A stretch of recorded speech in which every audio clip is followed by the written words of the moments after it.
motion, let me ask first, do we want no description of the ramp-up, phase-in program, and just clearly the burden on the applicant to not have odors while they're ramping up? Or did we want to come back to something more prescriptive, more detailed? Michael? Yeah, I'm fine with no description of it, just the obligation. I mean, John's explanation of adequately mitigated helps me, and I think should help the residents at Holland Hills or any other residents to know that that means that if there's odor escaping, and it's up to us to decide right then and there doesn't have to be any other intermediates. It's us to decide that the terms of this motion have been not met. George? Yeah, I was going to ask, how many bites of the apple does the applicant get before we get to that point? And so, Michael, what you're saying is that rather than having some qualifications in terms of what or requirements, what the applicant needs to do at third, the issue is the odor has to be mitigated. And if the odor is not mitigated, then what is our course of action? I mean, do we have to have that as a condition, or is it just understood, or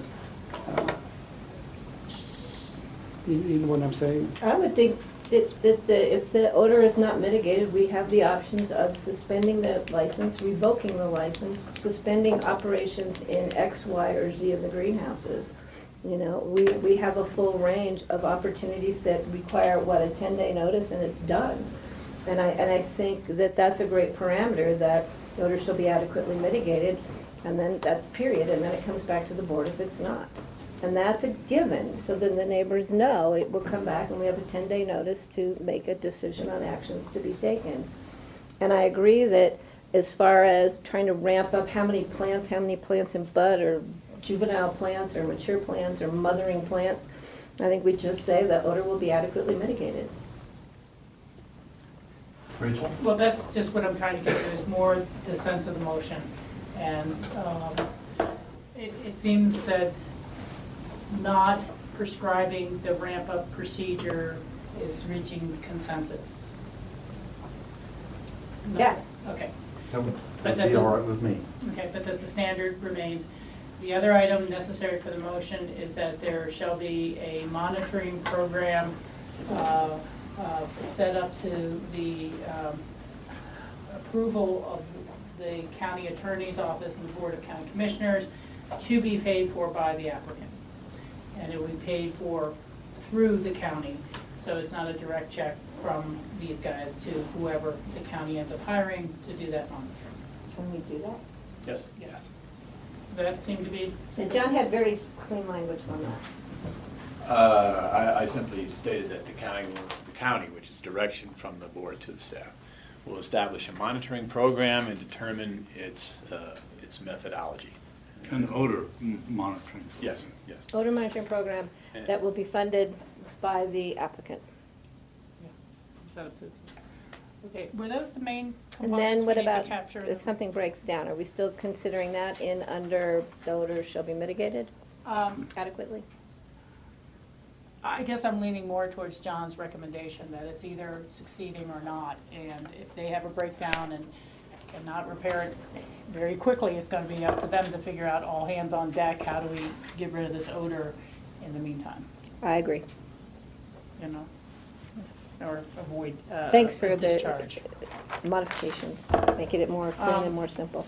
The only last item I would ask about that I had in my previous motion was that the applicant would positively address the issues of winter condensate and summer temperatures impact on odor mitigation. I think that's included in will adequately mitigate. There's another item, though, Rachel, that you Okay. included, and that was a quarterly meeting aspect. Oh. If you want to establish that. Okay, do the board members want to have a quarterly report or a quarterly pre-set up meeting? as part of this motion? I'd be fine with that. With a meeting of, Yeah, it could be 5 minutes, it could be 10 minutes, Yeah. it could be 4 hours. we've done that before with other applicants. I think we would be remiss in not doing that because we should have had it during this previous year. We did have meetings, but they were more in a crisis situation, have a meeting rather than a pre-planned and like a checkup kind of a meeting. Well, I wanted to be clear that we could still have crisis meetings. Yeah, yeah, Yeah. We can have quarterly meetings, but if there's a crisis, we will have a meeting. yeah. So a kind of a progress update and then a chance to hear from anyone else in the community who's experiencing pros or cons with it, although I don't want them to turn into new public hearings. Let me try and see if I have it, and if not, we'll amend it as we go along. Here we go. And there's more than one license we are reissuing? Two licenses, so it's licenses. Okay, thank you. I would make a motion to approve renewal of the licenses of Cooper Mason Ventures LLC, doing business as Silver Peak Apothecary, subject to the conditions that a monitoring program to be paid for by the applicant shall be set up to the satisfaction of the county attorney and the Board of County Commissioners. Paid for by them. Yeah, I did say paid for by the It applicant. will be set up by the county to the County Board of Commissioners approval. Yes. So let's, Yeah, be set up. sorry, Jeanette. You got it? And there shall be periodic meetings with the Board of County Commissioners to be on a quarterly schedule until such time it's determined they are no longer needed.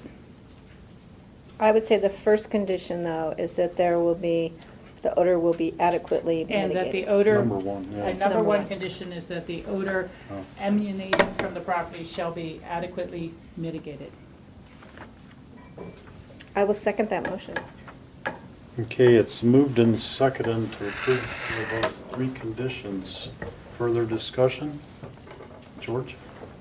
I hope you're going to be successful in this. So I don't want you to take this the wrong way. But I'm not going to vote for approval. I still stand by the fact that I still strongly believe that this facility is in the wrong place. And I still believe the facility is too large on top of that. And I still believe that there will be issues down the road to have to address. So again, I hope that you're successful in this path, but I can't support it. Michael? Yeah, I'm going to support it, but I pose the question, how do you replace a summer for a neighborhood? How do you do that? And I don't think there's an answer to that. But there is an answer of, we won't tolerate any more lost summers. That's the best answer I can give for that. So adequately mitigated doesn't sound like strong language, but it's going to be strong. My reaction is going to be strong, I guarantee you. So I'm going to support this renewal, and I wish you the best. I think you guys are representing the best you can, but only results are going to tell. So. Patty? I truly understand the neighborhood concerns about this not being in the right location, but, we hear that from everybody in the county, it's not in the right location. So it would be great if we had a solution to that. Where is the right location? So this did come on, quote unquote, as an experiment, and I'm hoping that experiment is done for the lives of the people who live in that neighborhood. But I have to, again, like Michael had to do about your last summer, reiterate the fact that we need to get a handle on if there's other growing operations in the neighborhood that may be impacting, because if we solve the problem across the street, are we solving the problem for the neighborhood? And it's my understanding that neighborhood homeowners associations can review that in their protective covenants. It's a tough decision to make. I live with a very strict homeowners association, But, if it's a problem, I want that problem to be solved for the neighborhood. I don't want there to be some other issue that pops up in your neighborhood that ruins your summer next year. You don't deserve that.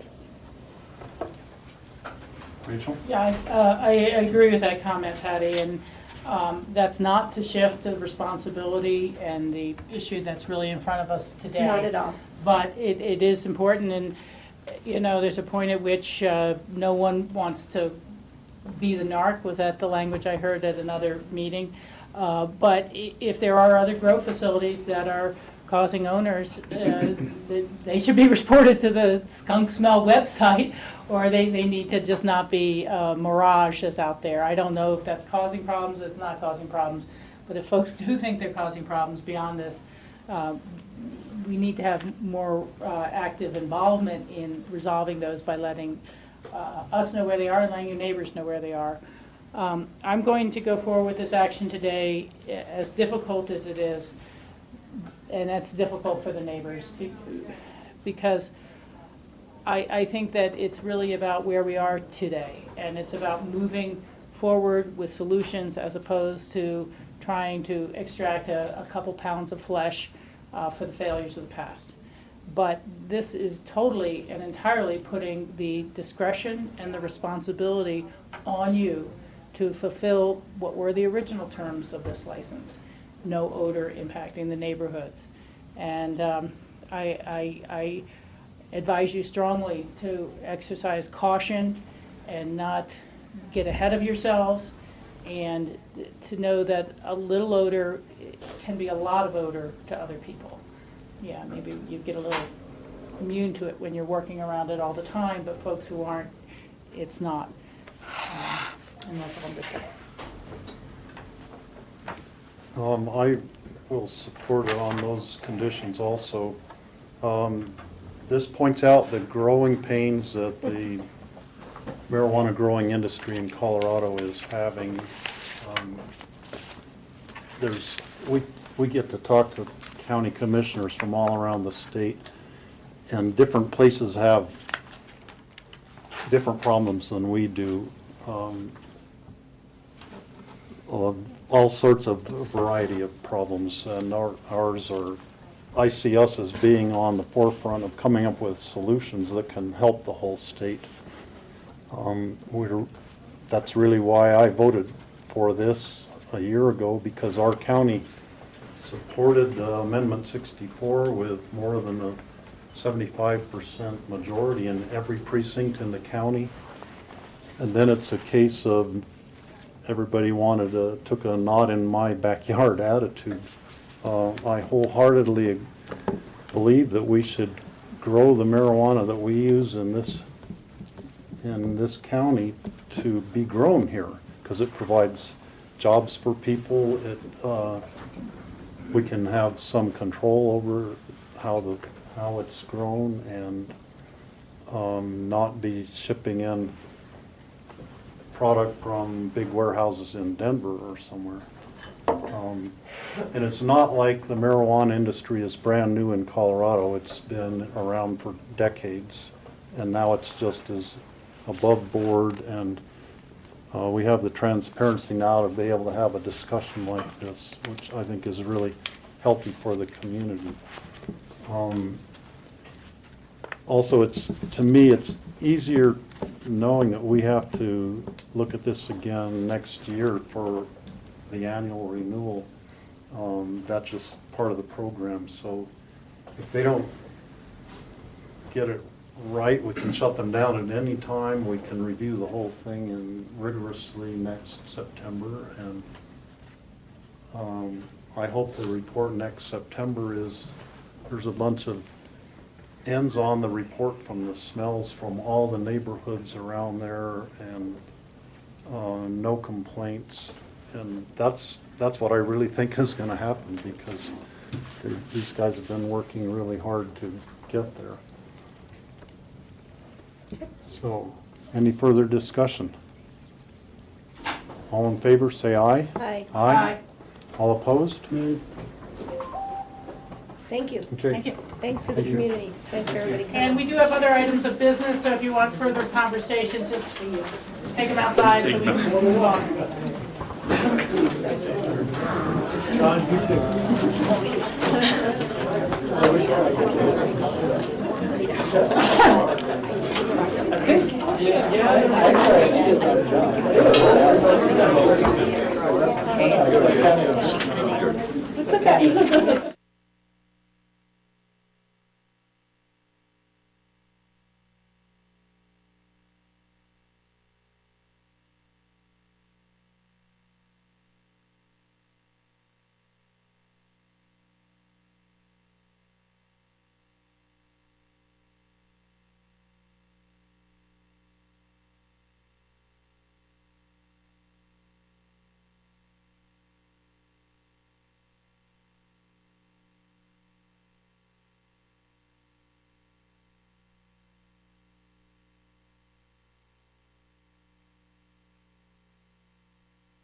Okay, moving on to our next item on the agenda is a land use public hearing.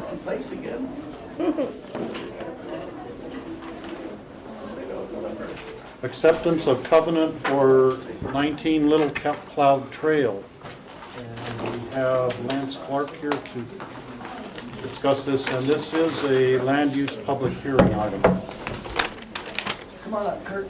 Kurt Sanders is representing the Little Cloud Homeowners Association and actually representing Lot 2 Little Cloud, which is the focus of this issue.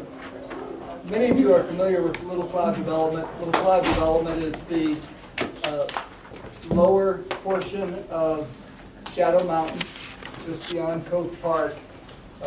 In fact, I think all of you or most of you were at the site visit not too many months ago, this spring, for the Lau Reeder property, which is right at the base of Shadow Mountain, and the Little Cloud lots are just above that.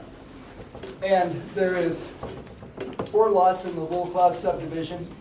Lot 1 has been developed, Lot 3 has been developed, and Lot 2 is now in the process of being developed. When we did the site plan approval for Lot 2, one of the conditions of approval for that site plan approval was that the bruise net, the rockfall and avalanche mitigation that is in place behind lots 1, 2, and 3, that we have some means to ensure that that always is in place and is always functional. Very often, when we put conditions in land use approvals, particularly with mitigation that we're very concerned about it staying there forever in perpetuity because of its importance, is how do we legally do that? Because actually, when we do our site plan approval, the mitigation that we put in those conditions is a condition of granting the certificate of occupancy. Once the certificate of occupancy is granted, there's difficulty in always being able to know that we can enforce all of the conditions in that approval in perpetuity. And something as important as this, which is a very substantial rockfall and mitigation device, and I included in the packet a picture to show you how substantial that fence is and why it's there. A couple springs ago, there was a gigantic rock that came down from the top of Little Cloud, essentially right above Lot 2. And this bruise net that was put in place actually did its job superbly and stopped that rock. But the bruise net was damaged and had to be repaired. And so we want to be sure that at all times and in all cases that this bruise net remain inspected, functional, and maintained. So in talking with Kurt Sanders, the representative for the Lot 2 owner, Tom Lewis, and John Ely, we actually came up with the idea that the best way to ensure that this type of structure, in this case and many other cases, to make sure that it remains in place is to do a covenant. So what we have done is drafted a covenant where the owner of the Little Cloud Association agrees to always inspect, maintain, repair, and keep in good working order that bruise net for the protection of Lot 2 and the other lots. And it allows the Pitkin County to come in and make improvements, make repairs, do inspections if the landowner does not do that, and it allows Pitkin County to bill the landowner for any costs of inspection, maintenance, and repair. And this is really the first time we've done this. We don't think it'll probably be the last. We think it's a good way to deal with this kind of situation. So we have prepared this draft covenant for your review, and we are recommending that you authorize the chair to accept this covenant on behalf of Pitkin County. And this is, because it's a covenant, it's taking an interest in the property, so it's an ordinance, it's 2 readings, and this is today's the public hearing on this. Patty? Just so, and to make it clear, I was part of the original approval for the Little Cloud, and I think we met for 80 hours, 40 hours, 80? Well, we had, every permit was appealed. There was a lawsuit.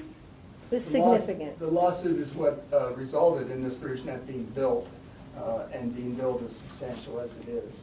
So, yeah, it was, So, yeah. not for this lot, though. That No, it was for the other lots, but, so I'm happy to see that it was in place when needed, and that I agree with staff that it needs to have this covenant to ensure that that safety net, no pun intended, is there. Or actually pun intended, maybe. Yeah, these questions are for you, Lance, and our attorney as well.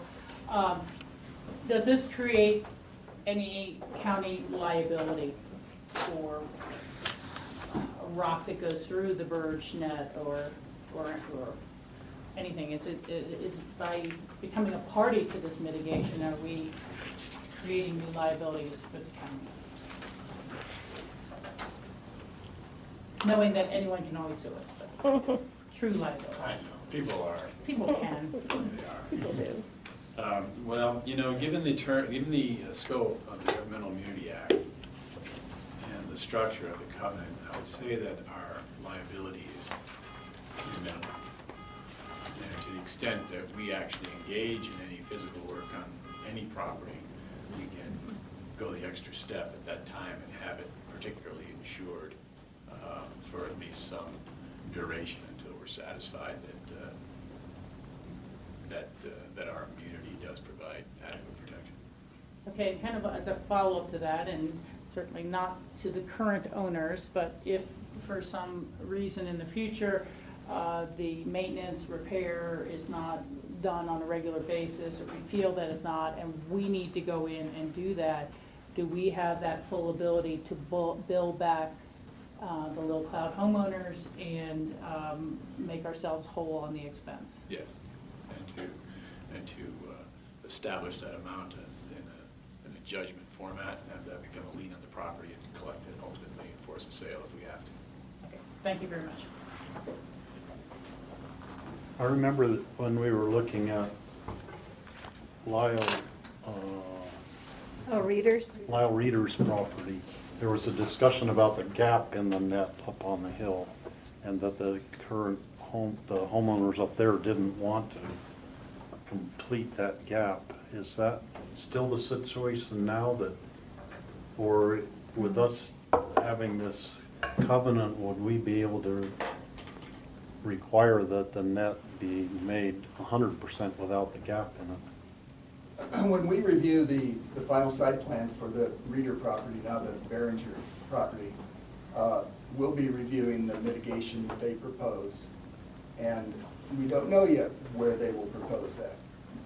It potentially could be an extension of the Little Cloud net. It potentially could be on Reeder's property, Behringer property. Mm-hmm. But it will have to be proven to be adequate for the development on that property. Okay, and that would be up to Lyle Reeder's Correct. estate to do that. It's now owned by. Or whoever owns it. Behringer. Okay. So I'll do a motion to accept the covenant of Little Cloud Homeowners Association for maintenance of rockfall mitigation device. And this is, public hearing will be set, this is first read? This is the public hearing, This is first the public- reading and public hearing. Second. This is a public hearing. Does anybody in the audience wish to comment about this at this time? Seeing none, bring it back to the board. Any further discussion? All in favor, say aye. Aye. Aye. Thanks, Kurt. Okay, thank you. My daughter's 12 now, by the way. Is she? Oh, my God. My wife was pregnant for round one. I remember, and we were waiting because she was due. During the. Well, did you see what I had on Monday? I saw that. Yes, That's so, great. so hopefully the next time you come back, it won't be 12 years. College. Not. It'll be college. Thanks, everyone. Thank you. Thank you. Gosh, I forgot that's right. Okay, I see that there are no more public hearings today, so I'll close the public hearing for the day. Our next item is Ashcroft Ski Touring extension of deadline to construct 2 employee units. Yes. The 2 units are the 2 units that would be adjacent to what I know I still refer to as the King Cabin, but technically it's now the Adventure Center, Arrival Center. So since we were here last, that was completed, that building was completed. Last year, we agreed to take a payment in lieu for the 3-bedroom unit, rather than having that constructed, since the Forest Service was not supportive of building of that, and anticipated moving forward with the 2 units. And John did submit permits spring of 2014 to us. The issue that's holding up those permits for us is adequate water supply for the units, which requires a well permit. And I think, as John and I understood from discussions with the Forest Service, basically it was needing to survey a 35-acre area that they can designate for a well to get a well permit through the state. That was, I think, what we both understood was the step that needed to happen.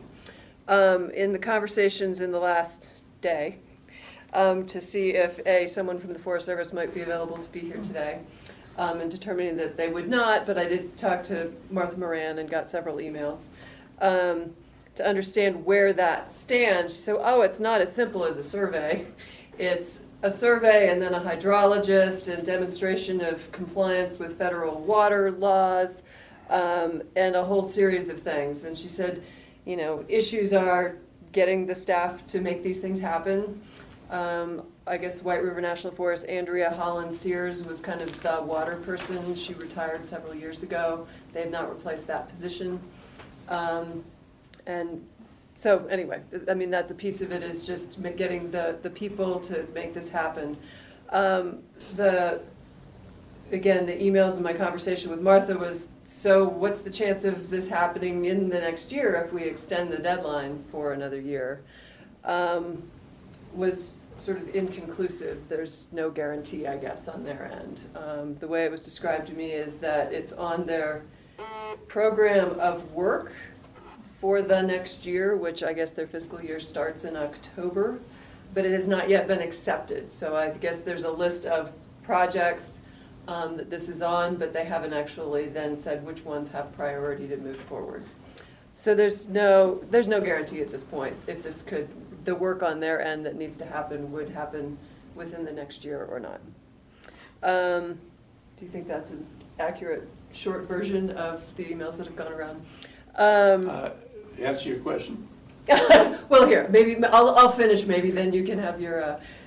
There's a lot more to it, and I guess you can. But that I think that's, you know, gives you kind of the short piece. Is we've come in here to ask to extend the deadline for another year, understanding that there is work that has to occur on the Forest Service's end to allow our permits to be issued.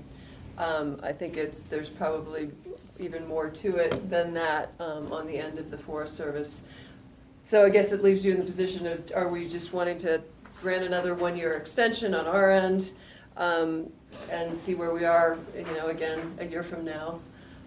or some other alternative. But that's essentially again, the short version of the answer from the Forest Service about where this stands.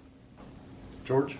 See, I mean, I understand the resources or the lack of resources that the Forest Service has right now with their tremendous budget cuts that they're seeing, certainly here in the White River National Forest. But having said that, I know that you're working with the Forest Service on working on sort of a master plan for the Castle Creek Valley, and we've got a pretty good relationship, I believe, with not only with our new district ranger, Karen, but also with the supervisor, Scott Fitzwilliam. So I just wonder if maybe Martha's not the right person that we should be just taking the final word with, but should we be having a conversation with Karen and Scott, or?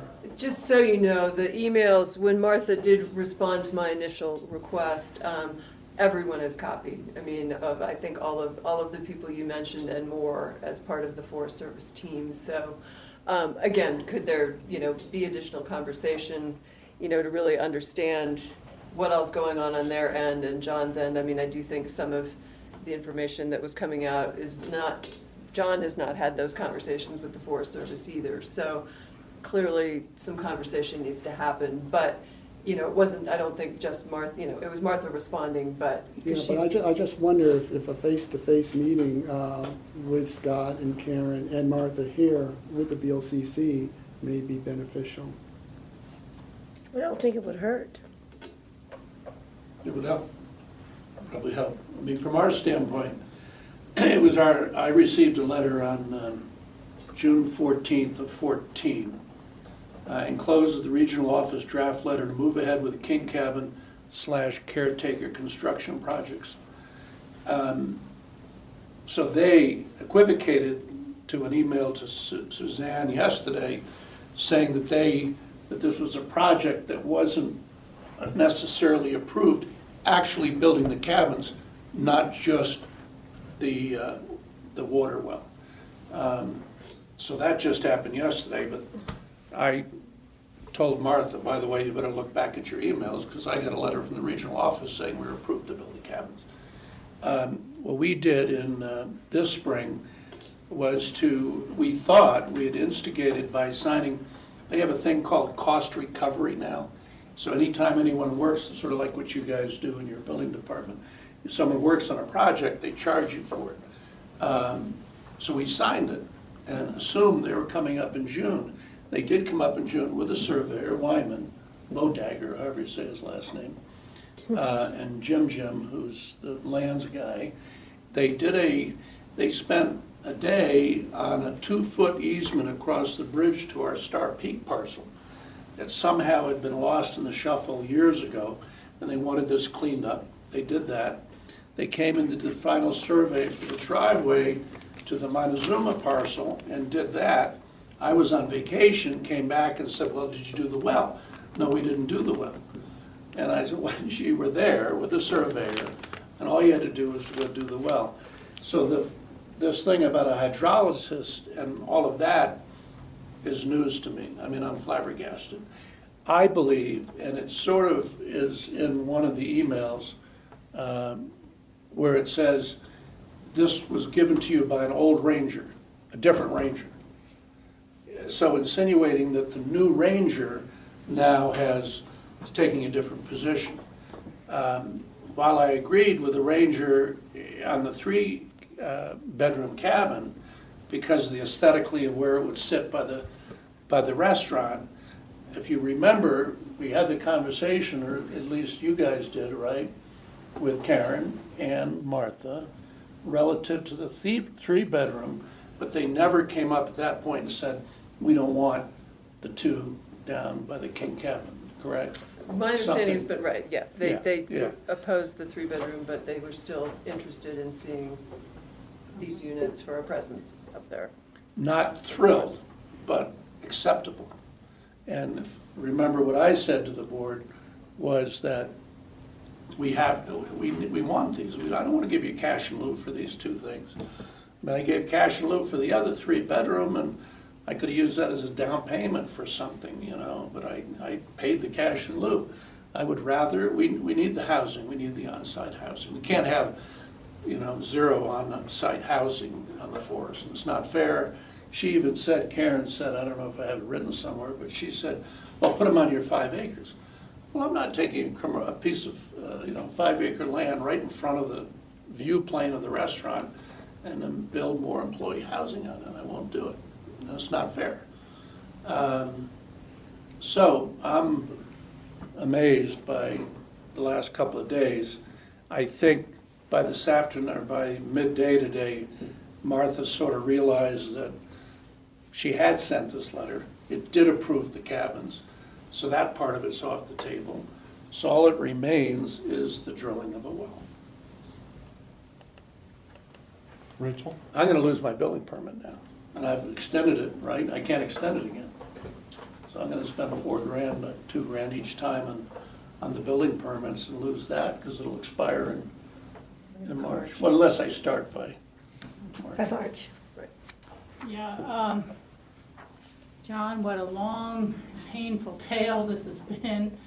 Honestly, I've been dealing with it for the full 9 years I've been on this board, and others had history prior to that. Board members may remember it at various times I've said, hey, we should just get some units at the Airport Business Center, or you should subsidize rent somewhere else until these units actually can be constructed.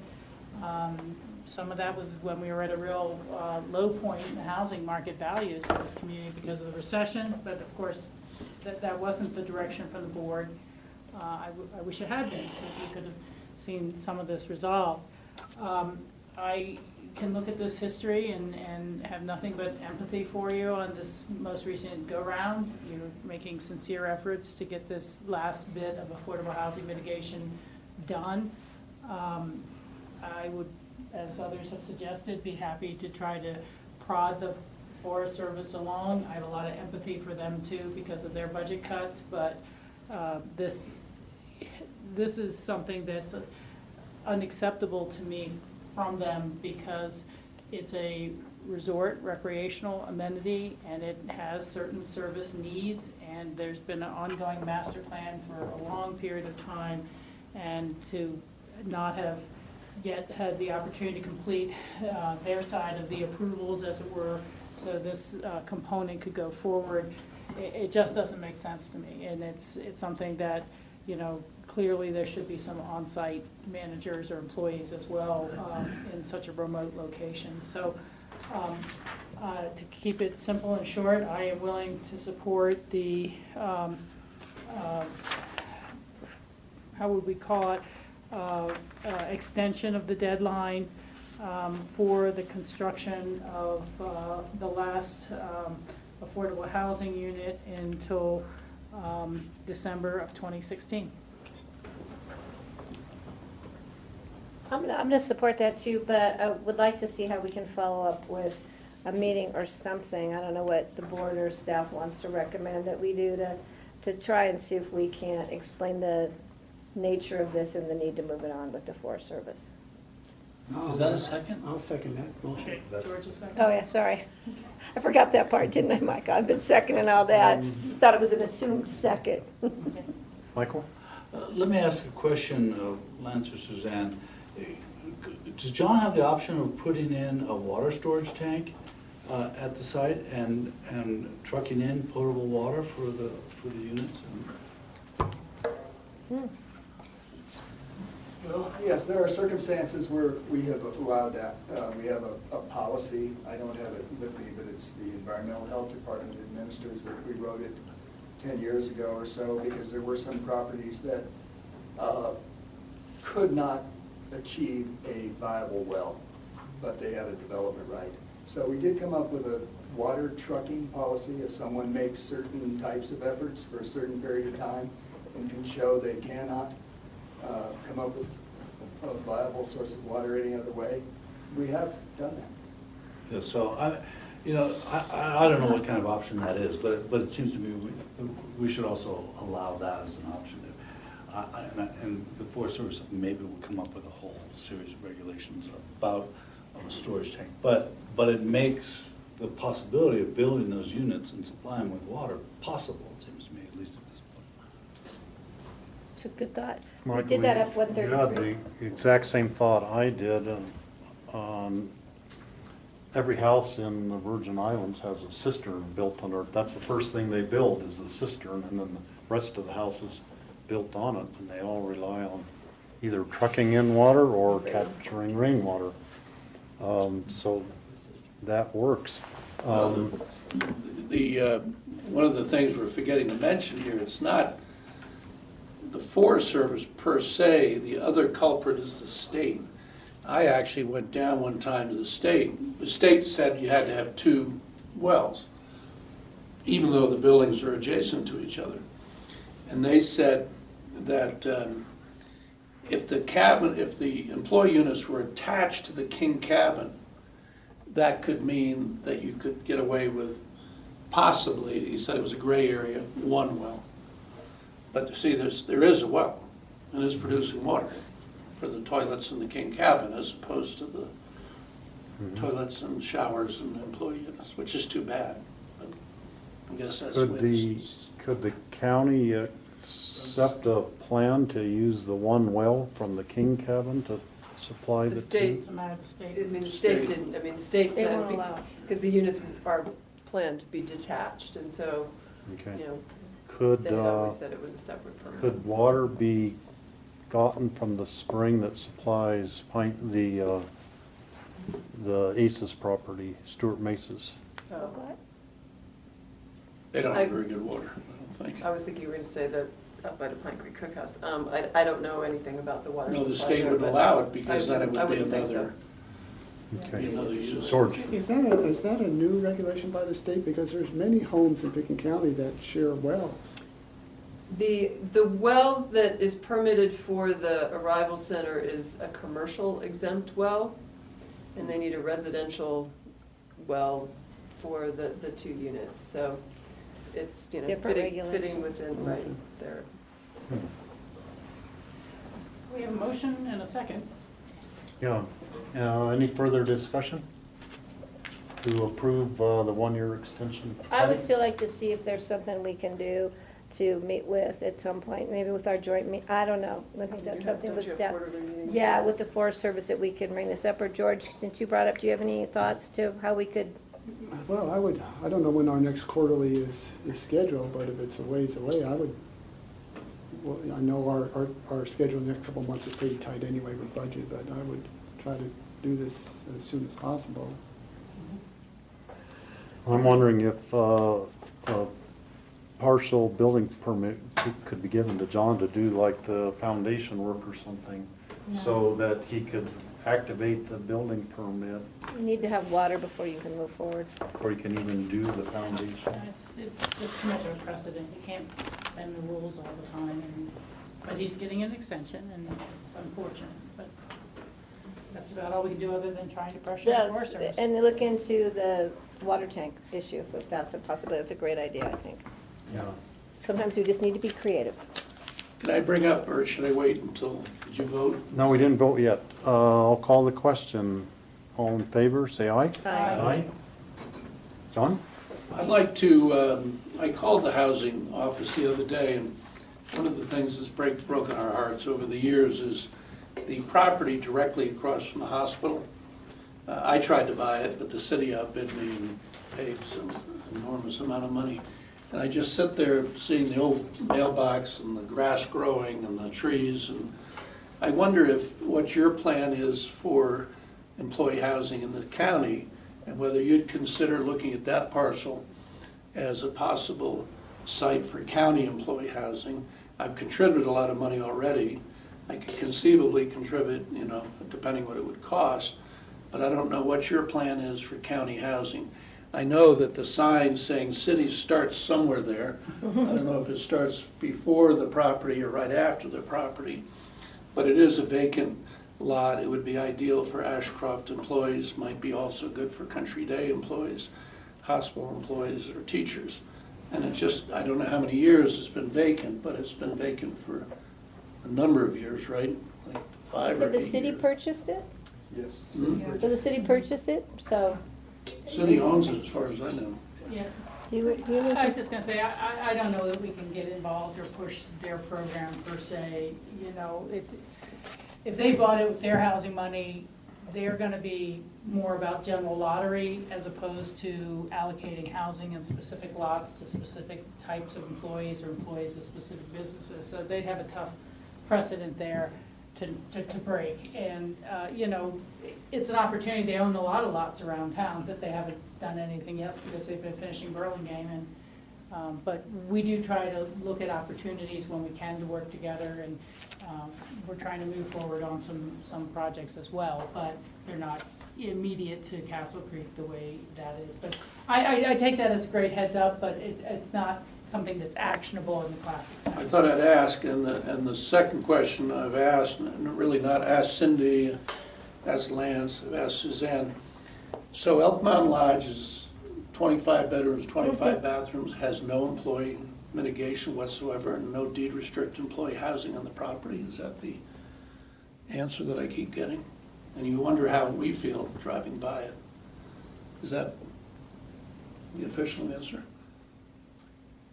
I don't remember if there's anything beyond outside, but there was no mitigation. There was no mitigation required when it converted from the special review use that was going on, the event hall, to a residence. And no on-site housing? Thought I'd ask. Yeah, this is huge. Thank you, John. Okay, well, thank you, John, Thanks, for John. coming in, and hopefully this is our last meeting, and we'll get Wouldn't that the be fire nice? lit under the Forest Service and We'll get work that. How come I always follow the marijuana guys? I did last year, too. All right, thank you. Thanks, John. Okay. Okay, open discussion? We don't have, do any commissioners have any open discussion items? Motion to adjourn? So move. Second. All in favor of adjourning, say aye. Aye. Thanks, Grassroots.